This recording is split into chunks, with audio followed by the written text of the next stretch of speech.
4 जून 2018 की रात हुए इस घातक हमले में रामानुज तिवारी, उसकी पत्नी साधना तिवारी और छोटा बेटा कृष्णा तिवारी तीनों मारे गए। रामानुज और साधना का बड़ा बेटा दर्पण गंभीर रूप से घायल हुआ था, पर सांसें चल रही थी। मैंने जूही को नहीं मारा। कैसे मारता, क्यों मारता?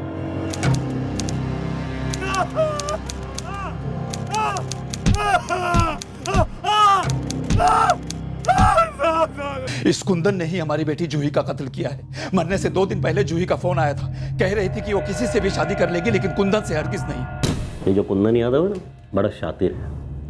आपको पता है, उसने हमें बताया नहीं कि उसके और जूही के बीच में टेंशन चल रही थी।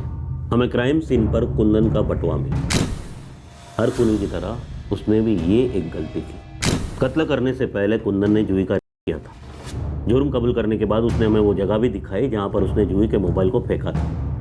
वो मोबाइल हमने बरामद कर दिया। जूही रैया को न्याय मिले, जूही रैया को न्याय मिले, जूही रैया को न्याय मिले। नहीं, हम पर कोई दबाव नहीं था। और ये जात पात की बात कहाँ से बीच में आ गई? इन्वेस्टिगेशन ठीक वैसी ही हुई है जैसे होनी चाहिए। हम चार्जशीट दाखिल करने जा रहे हैं। कुंदन यादव ही हत्यारा है। जूही रैया की खास फ्रेंड प्रिया ने बयान भी दिया है। कुंदन और जूही का ब्रेकअप हो चुका था। जूही कुंदन से शादी नहीं करना चाहती थी। उन दोनों का बैंक में जॉइंट अकाउंट था जिसमें सारे पैसे कुंदन ने ही डलवाए थे और कुंदन को वो पैसे वापस चाहिए थे। हम मॉर्निंग वॉक के लिए निकल ही रहे थे कि तभी डोरबेल बजी। हमने दरवाज़ा खोला तो देखा कि कुंदन था। कुंदन ने बताया कि जूही के साथ कुछ गलत हुआ है, वो दरवाज़ा नहीं खोल रही। हमें एक बात बहुत अजीब लगी कि सिर्फ सामने का दरवाज़ा ना खुल पाने की वजह से इस कुंदन को कैसे पता चला कि जूही के साथ कुछ गलत हुआ है। हमें तब भी यही लगा था कि ज़रूर कुंदन ने कुछ किया। नहीं, हमारा बेटा खूनी नहीं है। वो जूही से बहुत प्यार करता था। पुलिस वालों ने खूब पीटा है उसे। कुंदन जूही को मार ही नहीं सकता। मैंने कोई जुर्म कबूल नहीं किया। हमें जबरदस्ती फंसाया जा रहा है।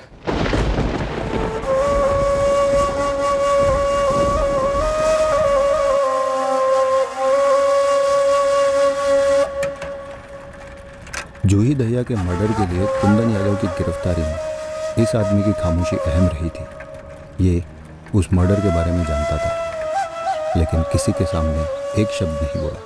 चुप रहा, जैसे कि आगे भी कई बार चुप रहने वाला था उन वारदातों के बारे में जो अब होने जा रही थी। एक हमला होने वाला है धनबाद जिले के कैरीगंज गांव के एक घर में। यह गांव धोलकापुर से दूर नहीं है जहां जूही दहिया का कत्ल हुआ था।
चार जून 2018 की रात हुए इस घातक हमले में रामानुज तिवारी, उसकी पत्नी साधना तिवारी और छोटा बेटा कृष्णा तिवारी तीनों मारे गए। रामानुज और साधना का बड़ा बेटा दर्पण गंभीर रूप से घायल हुआ था, पर सांसें चल रही थी।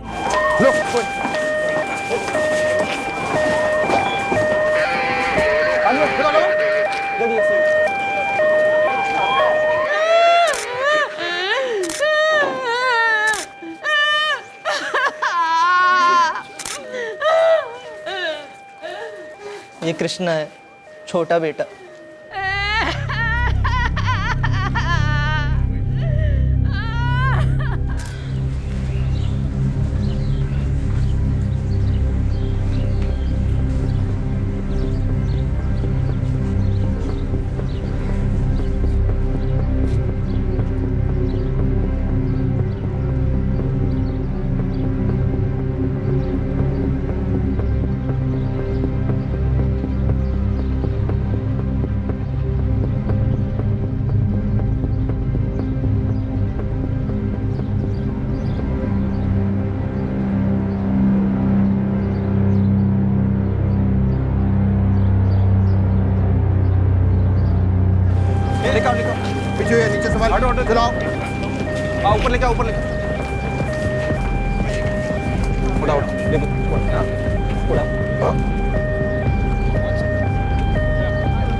रामानुज का किराने का दुकान था साहब। हर रोज दुकान खोलने से पहले हमारे यहाँ आता था और अम्मा से मिलकर जाता था। आज जब मिलने नहीं आया तो हमने देखने के लिए योगेश को भेजा था साहब। हमने बहुत देर तक दरवाज़ा खटखटाया, किसी ने नहीं खोला। फिर देखा पीछे का दरवाज़ा खुला हुआ था। अंदर आकर देखा तो हर जगह खून और ये चारों पड़े हुए थे। पुरुषोत्तम और योगेश, तुम दोनों भाई एक साथ रहते और रामानुज यहाँ पे अकेला रहता था? हमारा घर बस बगल वाला है साहब। रामानुज ने ये वाला खरीदा और यहीं से अपनी गृहस्थी शुरू कर लिया।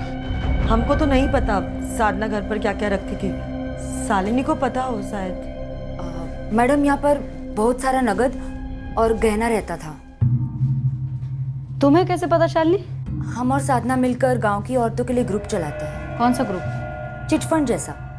अगर गांव की औरतों को लोन की ज़रूरत हो तो फिर वो गहना गिरवी रखकर लोन ले सकते हैं और सूद समेत लौटाना भी पड़ता है। पिछले 1 साल से साधना हमारी अध्यक्षा थी। नगद से आई हुई सारी किश्तें वही रखती थी मैडम। ये नगद और गहने मिलाकर कितना हुआ होगा? गहना का तो 2 लाख होगा मैडम। साधना के बदन पर हमेशा बहुत गहने होते थे, लेकिन अब कुछ नहीं है। मंगलसूत्र, कंगन, झुमके सब गायब है। शालिनी, ये नगद कितना होगा? हमारा ग्रुप का तो कुछ मिलाकर 3 लाख होगा और उसका खुद का कितना वो हम नहीं बता सकते।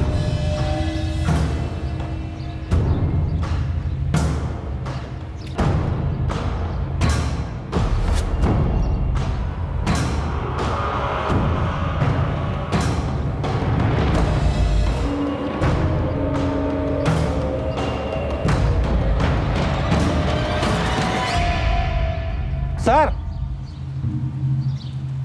पता करो ये घर किसका है।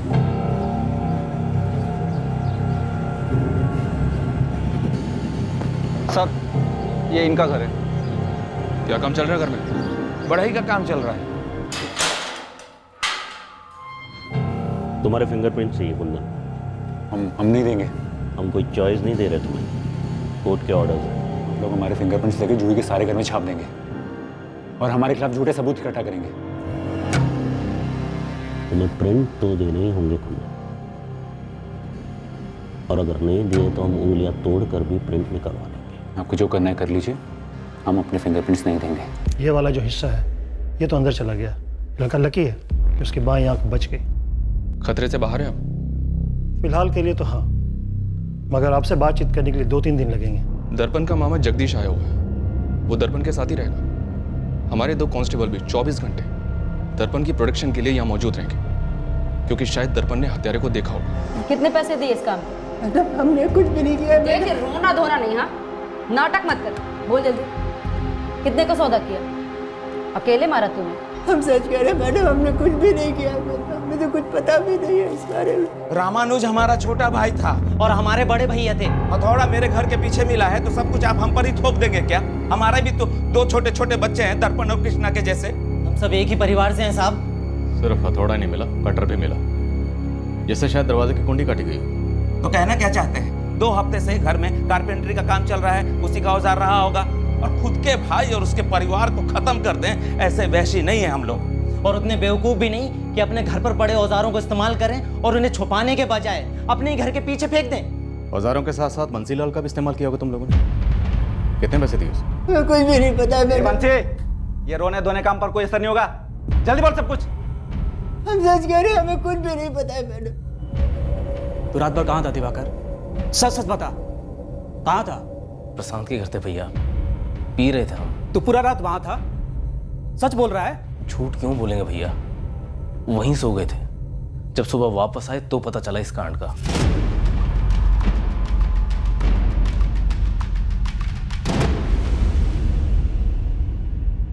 ये ले कल्पना, 20,000 है। 6 महीने बाद तू 25 लौटाएगी और यहाँ दस्तखत।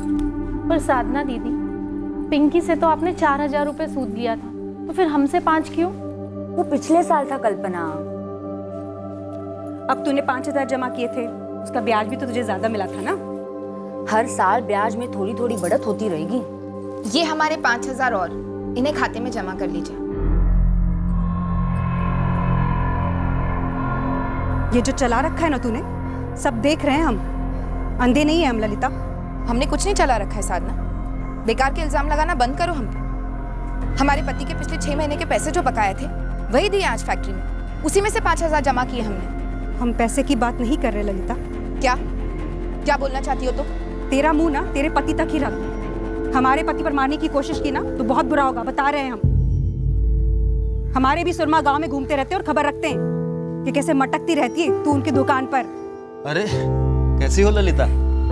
महीने में कई बार राशन भरी जा रही है तेरे घर में, ऐसी भी भूख किसे लगती है तेरे घर पे? अपनी गंदी ज़बान पे लगाम दो साधना। तू अपनी गंदी हरकतों को लगाम दे पहले। ये कोई पहली बार चेतावनी नहीं दे रही हूँ तुझे, लेकिन कुतिया की दुम है कि सीधी नहीं होती है। क्या अनाप शनाप बोले जा रही भाभी? अनाप शनाप कर रही है तेरी ये भाभी। ये जो तेरी ललिता भाभी है ना, कोई दूध की धूली नहीं है। इसने तेरे धनीराम भैया से शादी इसलिए की है ताकि सालों की अधूरी ख्वाहिश पूरी कर सके, मेरे पति को वश में करने की।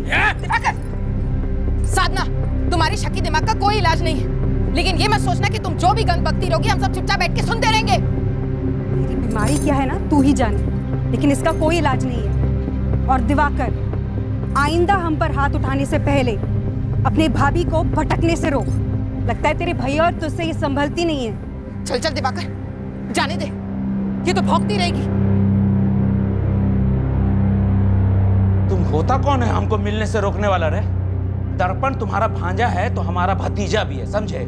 जितनी फिक्र तुमको है ना उतनी फिक्र हमको भी है। अगर इतना ही फिक्र है ना तो घर जाइए और जितना फिक्र करना कीजिए, हम रोकेंगे नहीं। पर यहाँ ड्रामा मत करिए। ड्रामा कौन कर रहा है? देखिए आप लोग यहाँ शोर मत कीजिए, हॉस्पिटल है, बच्चा अंदर सो रहा है। इसको यहाँ रुकने का हक किसने दिया है साहब? हम एक बार अपने ही बच्चे से मिल नहीं सकते? फिलहाल बच्चे से मिलने की किसी को भी इजाजत नहीं है, और वैसे भी बच्चा सो रहा है, आप मिलके क्या करेंगे? घायल है बच्चा। जगदीश, अगर बच्चे को गलत पट्टी पढ़ाने की कोशिश भी की है ना तो हमसे बुरा कोई नहीं होगा। फिर डर काहे रहे हो भाई? काहे इतना डर रहे हो? इसका मतलब तुम लोगों के दिल में खोट है। जिया जी के सर पर कितना नाचे हो ना तुम लोग, हमको सब मालूम है। और ये मत समझना कि दुनिया अंधी, बहरी, गूंगी और बेवकूफ है। पर हमको ये भी मालूम है कि इस कांड के पीछे कौन है और काहे के लिए। वो तो तकदीर ने दर्पण को बचा लिया है। मालूम है काहे को? काहे कि सच्चाई सबके सामने आएगी। बुझे आप लोग? हमारे तीनों बेटों में जमीन को लेके अनबन थी साहेब, लेकिन खून तो एक ही था ना। आप लोग कोई ढंग का छानबीन नहीं कर रहे, बस यही ढूंढ रहे। हत्या में इस्तेमाल किया गया हथौड़ा आपके घर के पीछे से ही बरामद हुआ है मालती जी, और अब तो सारे गांव वाले भी बातें कर रहे हैं जमीन के मसले के बारे में। तो गांव वालों ने आपको ये नहीं बताया कि रामानुज भैया जब सुबह अम्मा को मिलने आते थे सबसे पहले हमारे हाथ की चाय पीते थे। हमारे बच्चे बबलू, सोनी, उनके बच्चे कृष्णा दर्पण के साथ सुबह शाम साथ खेलते थे, एक साथ सब स्कूल जाते थे। ये नहीं बताया आपको गांव वालों ने? सब बताया। हमें यह भी बताया कि रामानुज यहाँ सिर्फ और सिर्फ अपनी माँ से मिलने आता था। हमें यह भी बताया कि गांव के लेडीज़ ग्रुप में आपके ना शामिल होने की वजह सिर्फ और सिर्फ आपकी देवरानी साधना थी। हमें यह भी बताया कि जब आपके ससुर जी का देहांत हुआ, खेतों का बंटवारा हुआ 6 साल पहले, तब से आपके पति पुरुषोत्तम और देवर योगेश, आपके मझले देवर रामानुज से बात तक नहीं करते थे। देखिए, अनबन अपनी जगह है और खून का रिश्ता अपनी जगह। अब कैसे सोच सकते हैं कि इस वजह से हम लोगों ने उन तीनों को मारा होगा? चारों को। प्लान तो पूरे परिवार का सफाई करने का था, लेकिन दर्पण बच गया। और इस बात की पूरी संभावना है कि दर्पण ने कातिल का चेहरा देखा है। बंसीलाल, पानी पी ले। पी ले। अगर सच बोल के सजा काटेगा ना तो सजा सुकून से कटेगी, और हो सकता है अदालत तुम्हारी सजा कुछ कम भी कर दे। साहब, हमने ऐसा कुछ भी। चुप चुप, फिर रोए ना, इस बार सच में रुला देंगे डंडे से। बोल बंसी। साहब, 4 तारीख की शाम अपना दिन भर का काम करने के बाद अपना सामान इकट्ठा किए और पुरुषोत्तम भाई के घर पर रख दिए।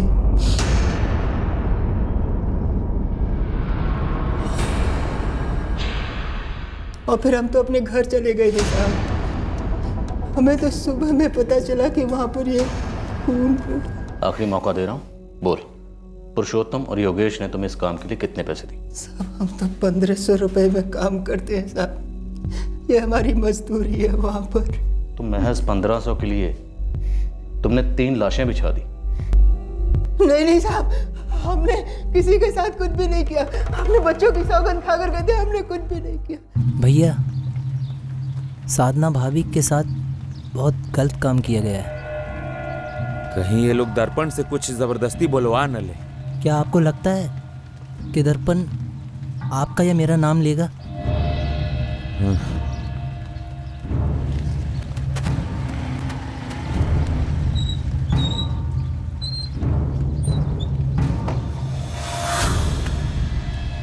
क्या हुआ दिवाकर? भैया वो दर्पण, उसने हमें 2-4 बार अपनी माँ के साथ झगड़ते हुए देखा था। और तुमको डर है कि वो तुम्हारा नाम लेगा? तब तुमने सच में सब कुछ किया है साधना से बदला लेने के लिए?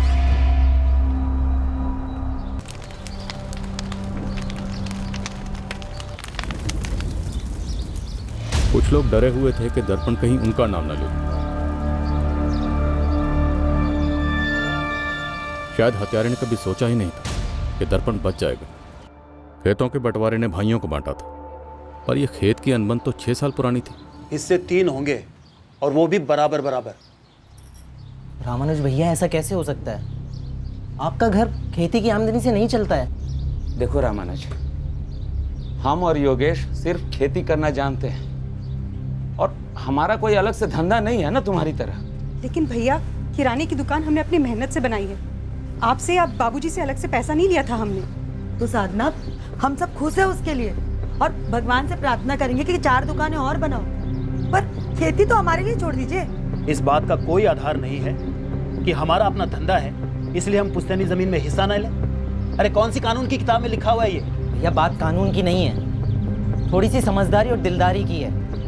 देखो रामानुज, समझदारी तो इसी बात में है कि वो जमीन हम दोनों किसानों को मिलना चाहिए। काहे कि उसी जमीन पे हम दोनों भाई मिलकर हल चलाते हैं। हमरे हिस्से की जमीन पे हम हल चलाएं या चलवाएं, ये जिम्मा हमारा है भैया। और अम्मा, बस अब और बहस नहीं करते इस बात। भैया, आपने अपना घर भी अलग बनाया हुआ है और साधना भाभी, आपको तो आपके ग्रुप से पैसे भी आते हैं। योगेश, उसका क्या लेना देना इससे? अम्मा, तुम चुप ही रहोगी कि कुछ बोलोगी भी? अरे हमारा तो ये कहना है, बंटवारा काहे करत हो? तीनों भाई मिलके खेती बाड़ी करो और जो आमदनी होवे उसको बांट लो। तो वही तो हम कह रहे हैं, जमीन के 3 हिस्से कर लेते हैं, सब अपना अपना हिस्सा संभालें बस। ये पहले हमारे घर को अलग किया, अब खेत का बंटवारा करवा रहा है, मतलब पूरे परिवार को तोड़ रहा है ये। देखो अम्मा, ये पुरुषोत्तम भैया और ये योगेश, ये दोनों मिलके हमें ठग रहे हैं। ए, ठग रहे हैं हम तुमको? ठग रहे हैं? अरे तो सच्ची तो कह रहे हैं भैया, हमारा हिस्सा हमसे छीना जा रहे, तो इसे ठगना नहीं तो और क्या कहेंगे? देखो अम्मा, बात सुनो हमारी, पुश्तैनी जमीन है, किसी का पर्सनल जागीर नहीं है, सबका बराबर बराबर हिस्सा होगा।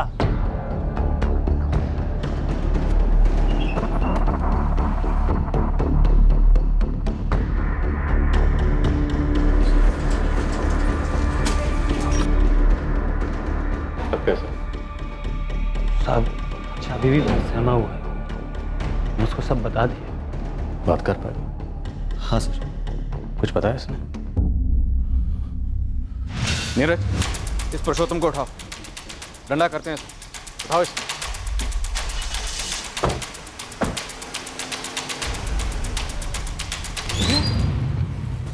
आराम से ब्रेक नहीं मार सकते हो जी? अरे भैया, आराम से ही तो ब्रेक मारी है। बैठते वक्त बोले थे ना संभाल के चलाने के लिए, जनानी पेट से न है। अरे भैया, कितना तो आराम से लेकर आए हैं हम आपको। हम आराम से लाए।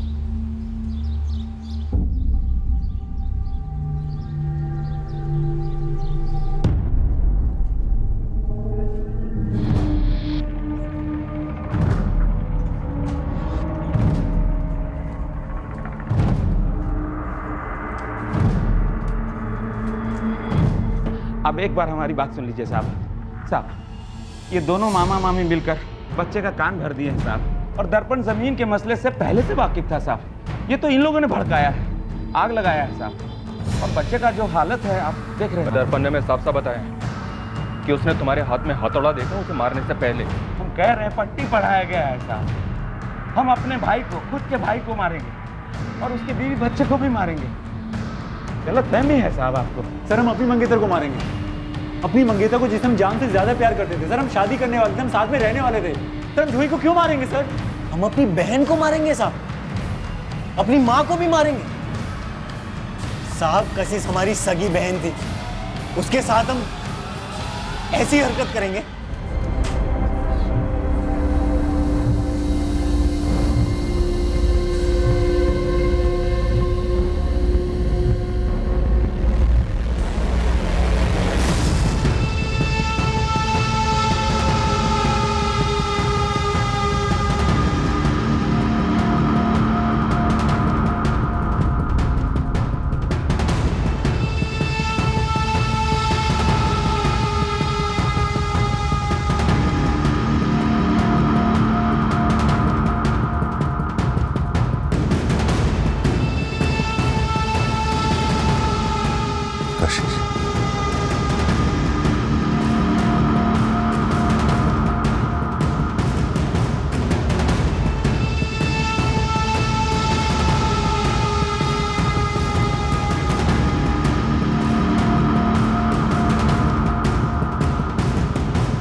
दर्पण ने बस कह दिया और आपने हमारे पति को अपराधी समझ लिया।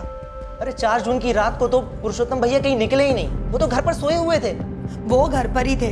आप बोलो तो हम कहीं भी लिख कर दे सकते हैं, जहाँ बोलो वहाँ खड़े रहकर कह सकते हैं। देखिए, पुरुषोत्तम ने अगर कुछ किया नहीं है तो आप लोगों को डरने का कोई कारण नहीं। डरने का कारण कैसे नहीं है मैडम?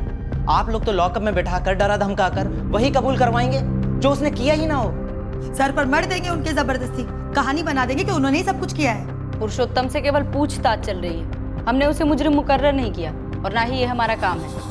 लेकिन दर्पण ने केवल हमसे नहीं, अपने मामा और मामी से भी यही कहा है कि जिसने वार किया वो पुरुषोत्तम ही था।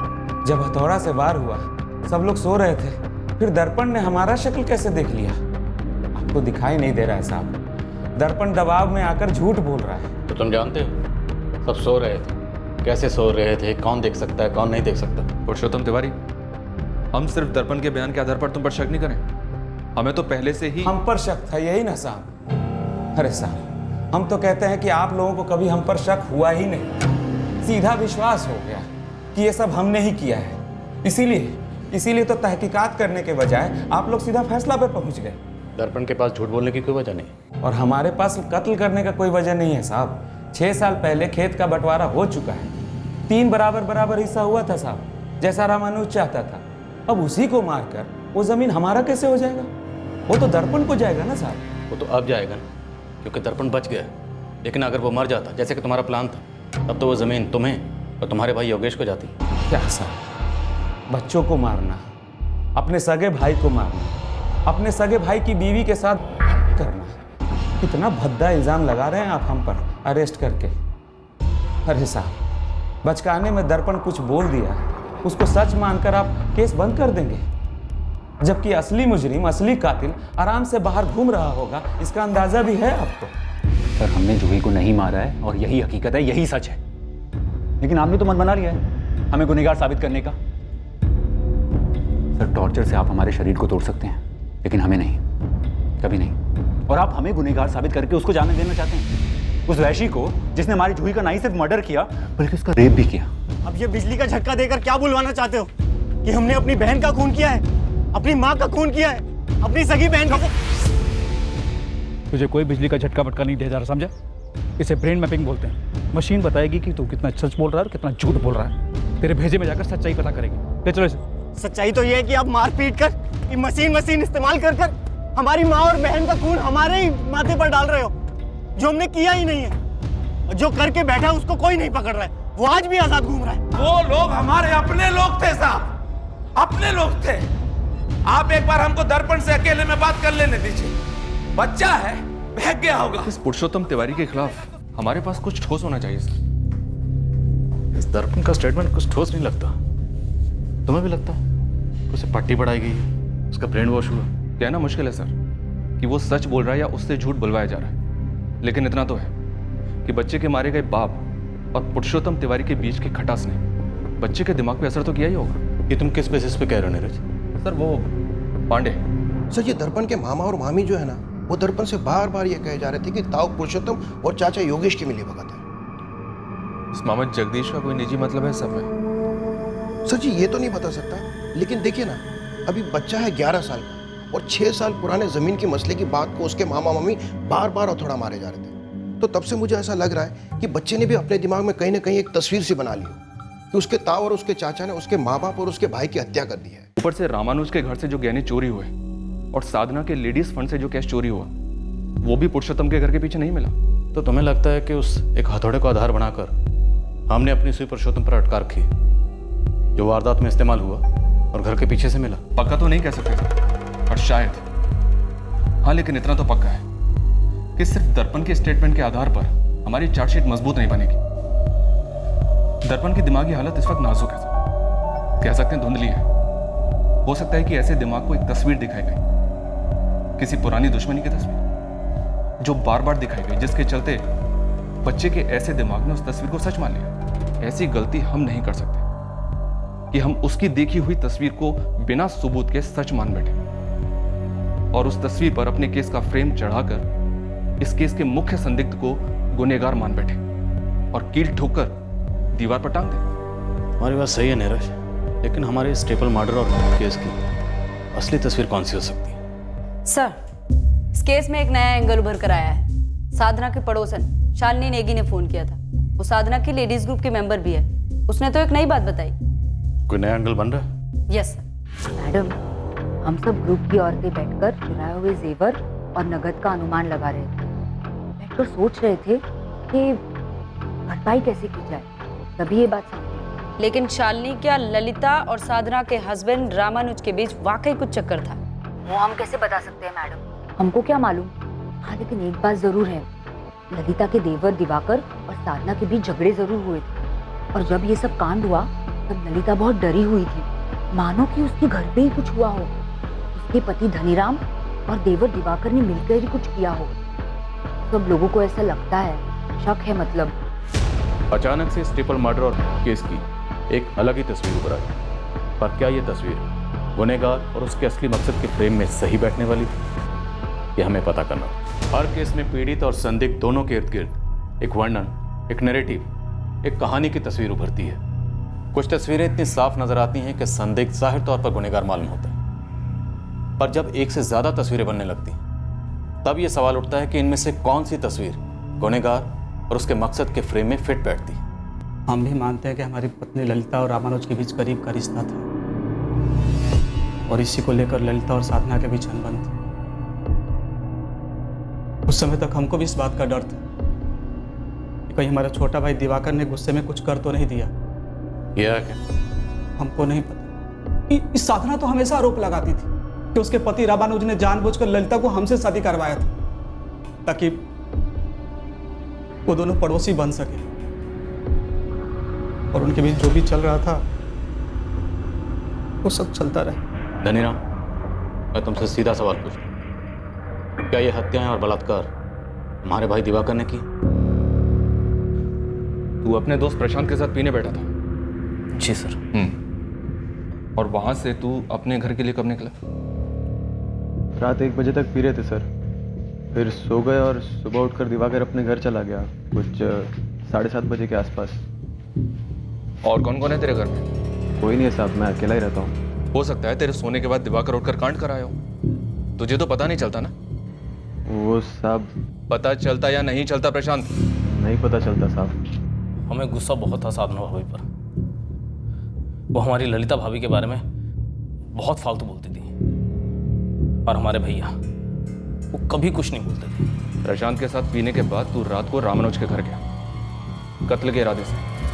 तुझे क्या मालूम था पहले से कि हथौड़ा तुझे पुरुषोत्तम के घर से मिलेगा, या हथौड़ा इत्तेफाकन तुझे वहां मिल गया?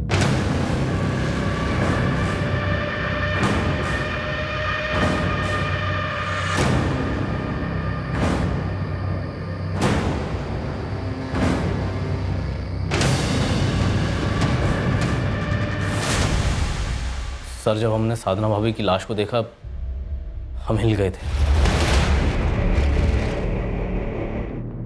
हमें बहुत गुस्सा था। हम उन्हें सबक भी सिखाना चाहते थे।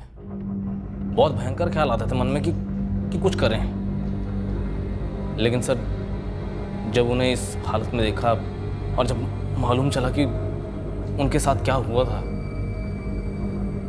बहुत बुरा लगा सर। हम डर गए थे सर। हमने कभी भी अपने मन में भी उनके लिए ऐसा नहीं चाहा था। और एहसास हुआ कि सर। अबे ओ दिवाकर, ये जो तेरे अंतरात्मा की आवाज़ है ना, इसको अपने अंदर ही दबा कर रख और फटाफट बोल, ये तीनों कत्ल और साधना तूने ही किया है ना? जब सब लोग कहने लगे कि दर्पण जिंदा है, तब हम डर गए थे। हमें लगा कि कहीं वो हमारा नाम ना बोले। मतलब दर्पण को तेरा ही नाम लेना चाहिए? नहीं सर, हमने कुछ कही नहीं तो वो हमारा नाम क्यों लेता? हम तो सारी रात प्रशांत के घर सोए पड़े थे। जब उठे घर आए तब पता चला कि क्या हुआ है। तो जितना झूठ बोलेगा उतना बुरा पिटेगा। सर हम झूठ नहीं बोल रहे सर, हमने कुछ भी नहीं किया सर।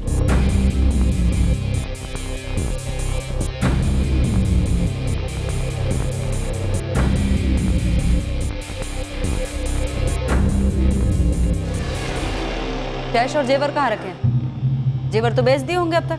पहले तो सिर्फ हमारे लेडीज ग्रुप में ही अफवाह थी कि हम ही ने सब करवाया है। अब आप भी अफवाहों को सच मानने लग गए। बात को घुमा मत। तुझे पहले दिन से पता है कि ये काम तेरे देवर दिवाकर का है? पता नहीं था, बस डर था, जैसे हमारे पति को भी था मैडम। हम साफ कह रहे हैं, दिवाकर ऐसा कर ही नहीं सकता, और ऐसा करने का कोई कारण भी नहीं था। क्यों? अफेयर नहीं था तेरा रामानुज के साथ? सिर्फ धुआं था मैडम, कोई आग नहीं थी। बिना धुएं के भी आग होती है ललिता, जब रिश्ते छुपके निभाए जाते हैं। हमने कुछ नहीं छुपाया मैडम, हम झूठ नहीं बोल रहे। हाँ, हम रामानुज को पहले से पसंद करते थे, उसकी और हमारी शादी होने के काफी पहले से। लेकिन उसने आगे होकर कभी इस बात का इजहार नहीं किया, हम भी चुप रहे। बस फिर किस्मत ने हमें एक बार फिर से यहाँ मिला दिया। ये जो किस्मत का नाम ले रही हो, वो साजिश थी क्या? रामानुज ही लाया था ना तुम्हारे लिए रिश्ता धनीराम का? हाँ मैडम, लेकिन उसका कोई छुपा हुआ मकसद नहीं था। वो तो हम ही खुश हो गए थे कि रामानुज के पड़ोस में रहेंगे, उसे रोज देख सकेंगे, उससे बात कर सकेंगे। हम कसम खा के कहते हैं मैडम, हमारे बीच कोई नाजायज छुपाने जैसा रिश्ता नहीं था। पर साधना को ये बात कभी समझ ही नहीं आती कि बिना आग का धुआं ही था मैडम। हम फिर कह रहे हैं, दिवाकर ऐसा कभी नहीं कर सकता।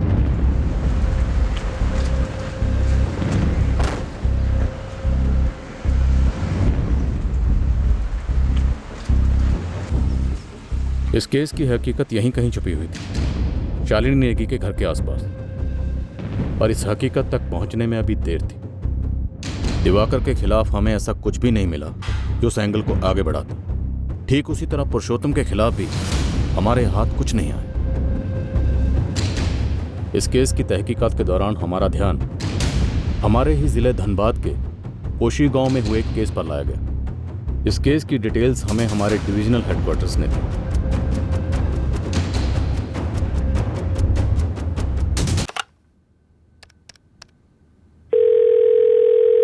जैन सर। जैन। अरविंद, तुम्हारे कैरीगंज केस का क्या स्टेटस है? सर ट्रिपल मर्डर और रेप केस। हाँ वही तिवारी फैमिली। सर दो संदिग्ध हैं। पहला है विक्टिम रामानुज का बड़ा भाई पुरुषोत्तम और दूसरा उसका पड़ोसी दिवाकर। पर सर सच कहूँ तो दोनों ही सस्पेक्ट्स पर हम अभी तक कुछ खास आगे नहीं बढ़ पाए। अरविंद, एक न्यूज़पेपर रिपोर्ट आई है। हेडलाइन है, क्या कैरीगंज कांड की case file Koshigaon double murder case की तरह धूल चाटेगी? Sir Koshigaon double murder case? हाँ, 2017 का केस है। एक जवान लड़की और उसकी मां को उनके घर के अंदर कत्ल कर दिया गया था।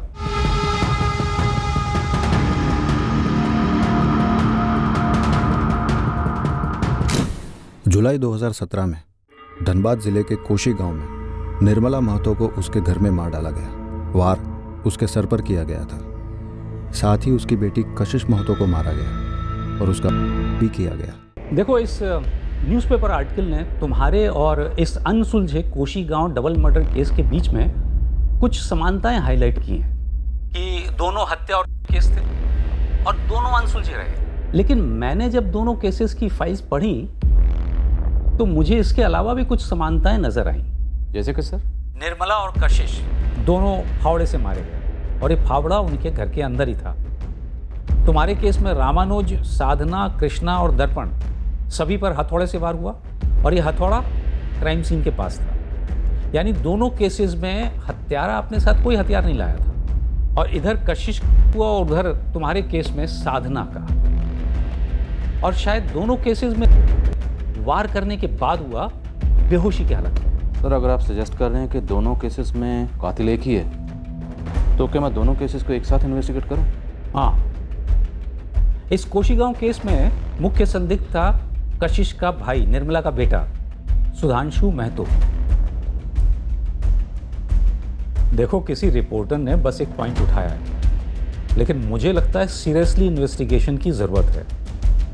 जरूर कोई कनेक्शन बनेगा। बिल्कुल सर, मैं कोशीगांव थाने से उनके इस केस की डिटेल पता करता। 3 संभावनाएं हैं सर। हमारे सस्पेक्ट्स पुरुषोत्तम और दिवाकर और वहाँ के सस्पेक्ट सुधांशु महतो। अब या तो इन तीनों में से कोई भी एक मुजरिम है इन दोनों केसेस का, या फिर ये तीनों ही शामिल हैं इन दोनों केसेस में, या फिर इन तीनों का इन दोनों केसेस से कोई भी ताल्लुक नहीं।